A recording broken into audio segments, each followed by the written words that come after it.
Welcome to నిమ్మీస్ kitchen. ఈరోజు నేను చూపించబోయే రెసిపీ కందిపప్పు ఎలా చేసుకోవాలా కూర అనేది నేను చూపిస్తున్నాను చూడండి. నేను ఒక కప్పు తీసుకొని ఆ కప్పుని ఒక బౌల్లో కడిగి నీళ్లు పోసి ఒక హాఫ్ అన్ అవర్ ముందు నానబెట్టుకున్నానండి. దాంట్లో చిటికెడు ఇంగు వేస్తున్నాను చూడండి. ఆ పప్పుకి ఒక చిటికెడు పసుపు పొడి వేస్తున్నాను.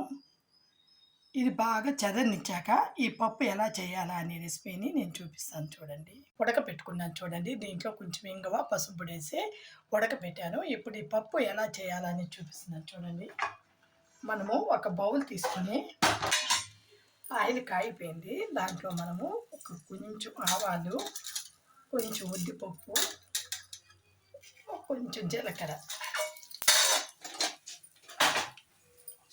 ఇవి కొంచెం వేగినాక ఎండుమిరపకాయ,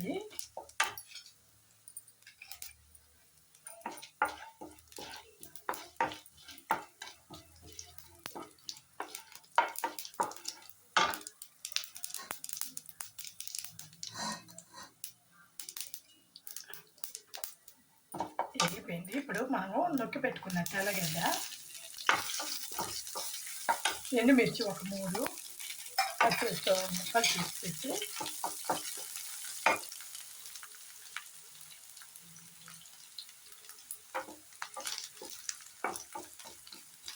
వేగిన తర్వాత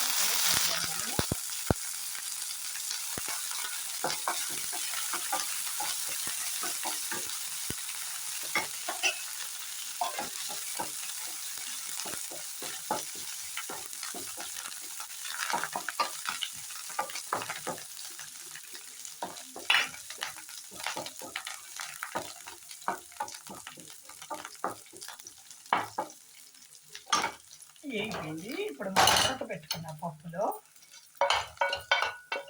దీన్ని ఈ తర్వాత పోసేసి కొంచెం వాటర్ కొంచెం పోసి దీంట్లో దానికి కావాల్సిన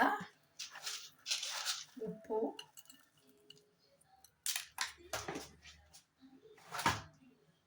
కొంచెం పసుపు పొడి,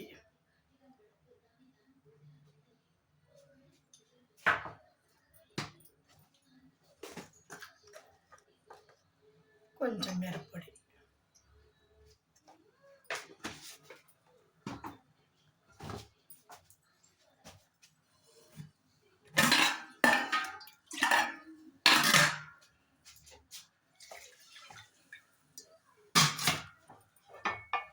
టమాటా పోసాం కదా, దీన్ని కొంచెం అట్లా వేసి ఇది ఒక 5 నిమిషాలు ఉడికిన తర్వాత మనం వేడి వేడి అన్నంలో నెయ్యి వేసుకొని పక్కన సైడ్ డిష్గా ఆవకాయ వంట కూడా వేసుకొని తింటే ఇది దోశకి బాగుంటుంది, ఇడ్లీకి బాగుంటుంది, రైస్కి బాగుంటుంది అన్నమాట.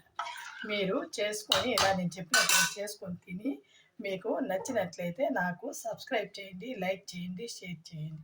ఒక 10 మినిట్స్ కొంచెం ఉడకాలి.